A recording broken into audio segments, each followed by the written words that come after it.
Alors, le projet, il a commencé en 1997 par le Fanzina. C'est-à-dire qu'on avait créé un petit fanzine qui s'appelait Boxon donc en 97, qu'on distribuait sur la France, un petit peu le Québec aussi, via les disquaires indépendants.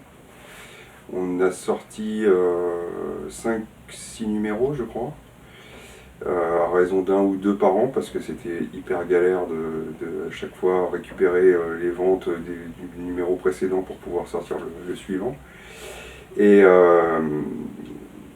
jusqu'au jour où j'ai un pote en fait qui s'est lancé dans le web et qui m'a dit arrête d'agrafer tes fanzines sur ta table de cuisine, là tu me fais pitié, je te fais un site et puis tu le remplis quoi. Du coup on est passé sur le web en 2004, toujours sous le nom de Boxon. Et puis on est arrivé à un espèce de plafond technique qui faisait qu'on ne pouvait plus faire évoluer Boxon, donc il fallait qu'on change complètement de système.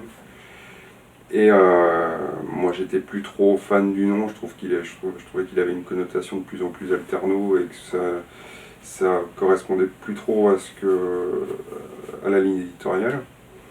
Du coup on a pris le parti de tout changer de nom, se rebaptiser, refaire un truc un peu plus actuel, tout en gardant tout le contenu de Boxon, de le transférer et puis de continuer sous cette nouvelle entité. Donc voilà, et puis ça c'était en 2009. Et depuis 2009, on fait évoluer comme on peut Mono. Et puis là on arrive donc à la 20e année d'existence sur les deux entités confondues. Et on s'apprête à lancer là très bientôt une nouvelle version qui sera certainement en ligne au moment de l'exposition. Maintenant on est 10-12, ce qui n'a pas toujours été le cas. J'avoue que ça a été une difficulté qu'on a rencontrée pendant pas mal d'années. Au début on a commencé à 3, avec chacun une responsabilité sur un genre musical. Moi j'étais rock, il y en avait un autre qui s'occupait du hip-hop et un autre de la musique du monde.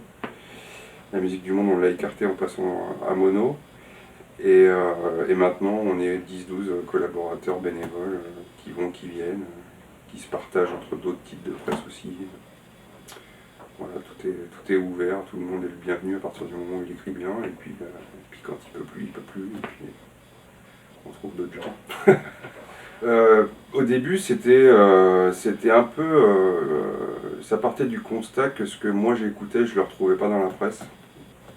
Je le retrouvais que dans le fanzina. Je me rappelle à l'époque, il y avait quand même Rage qui était très bon, mais qui n'a pas duré malheureusement. Et il y avait d'autres fanzines. Moi, le plus important pour moi, ça a été Kérosène, fanzine de Nancy. Parce que je faisais des concerts, je commençais à jouer de la musique, je voulais m'impliquer de plus en plus dans cette scène indépendante-là.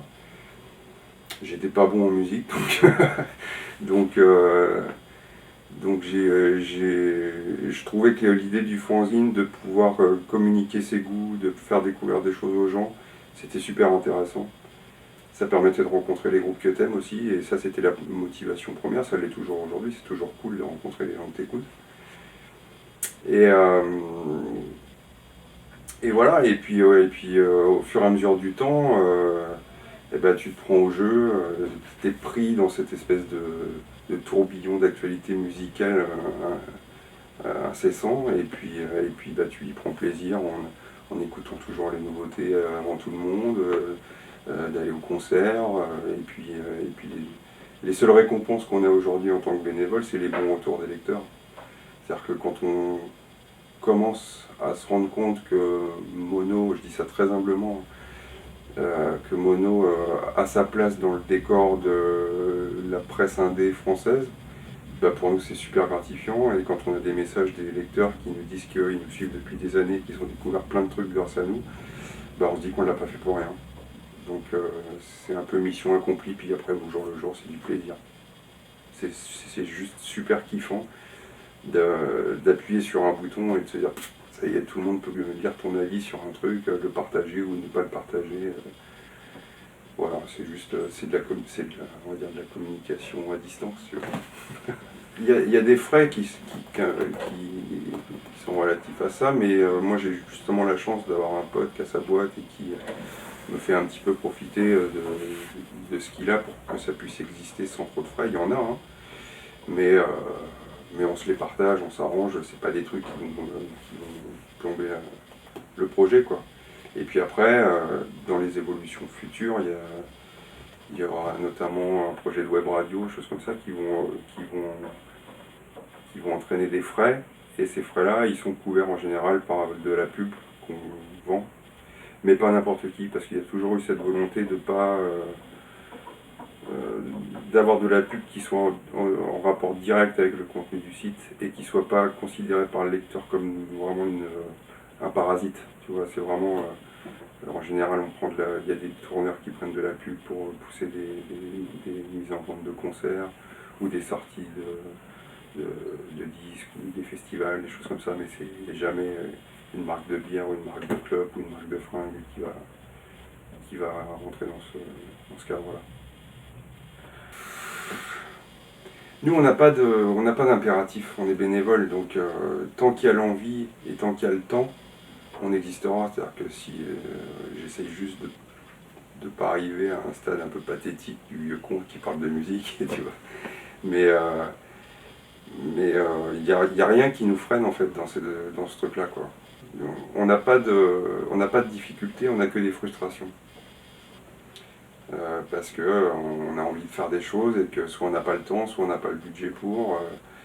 Donc on fait avec ce qu'on a, on essaye d'améliorer au maximum le mono pour qu'il arrive à nous satisfaire et à montrer aussi aux gens que ça avance quoi qu'il arrive. Et puis voilà, c'est pas.